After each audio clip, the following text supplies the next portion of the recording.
Everyone welcome back to another drawing. So आज दिखाने वाले हैं हम किस तरीके से तुम एक पेन की मदद से एक ड्राइंग को कंप्लीट करोगे। सभी तो पेंसिल से करते हैं, सो आज करेंगे पेन की मदद से, जो कि बहुत ही टफ है क्योंकि तुम पेन से अगर ड्राइंग करोगे तो उसको इरेज नहीं कर सकते। सो उसी से ही डिस्कस करेंगे और दिखाएंगे कि तुम भी ये इजी तरीके से कर सकते हो और स्टेप बाय स्टेप भी दिखाएंगे। So let's see. और यहाँ से स्टार्ट होता है हमारा ड्राइंग। मैं पेज यूज़ कर रहा हूँ A4 जो कि 20 GSM का है। तुम कोई भी पेपर यूज़ कर सकते हो। अगर पेन से ड्राइंग करोगे तो उसमें ज़्यादा फ़र्क नहीं पड़ता। और मैं यहाँ पर देख सकते हो स्टार्ट कर रहा हूँ आँखों से। सो अगर कोई भी एनिमे का ड्राइंग स्टार्ट करोगे तो पहले तुम्हें उसकी आँखें करना पड़ता है, उसके बाद नोज़, उसके बाद माउथ, उसके बाद फेस का जो बाहर का आउटलाइन है वो स्टार्ट करना।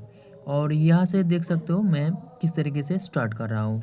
अगर पेन से ड्राइंग कर रहे हो तो एक चीज़ ध्यान में रखना चाहिए, प्रेशर, जो कि बहुत ही इम्पोर्टेंट है। जहाँ डार्क है वहाँ पर डार्क प्रेशर और जहाँ लाइट है उसके ऊपर भी लाइट प्रेशर करना पड़ता है, क्योंकि यहाँ पर तुम्हें कोई भी ग्रेड्स नहीं मिलेगा। जैसे कि पेंसिल में अगर ग्रेड्स है, पर पेन में तुम्हें एक ही पेन यूज़ करके सब ग्रेड्स को मेजरमेंट करके अप्लाई करना पड़ता है।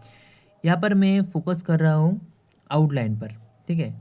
अगर आउटलाइन धीरे धीरे करोगे तो ही अच्छा होगा। अगर जल्दी जल्दी करोगे तो बिगड़ सकता है, क्योंकि तुम्हें इरेज करने का मौका नहीं मिलेगा, जो कि मैं पहले ही बोल चुका हूँ।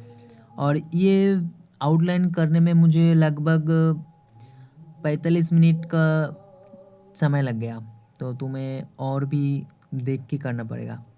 और इसी तरीके का पेन से रिलेटेड ड्राइंग देखने के लिए चैनल को सब्सक्राइब ज़रूर कर देना और वीडियो लास्ट तक बने रहो। और नेक्स्ट वीडियो आने वाला है शेडिंग के ऊपर, सो कीप वॉचिंग।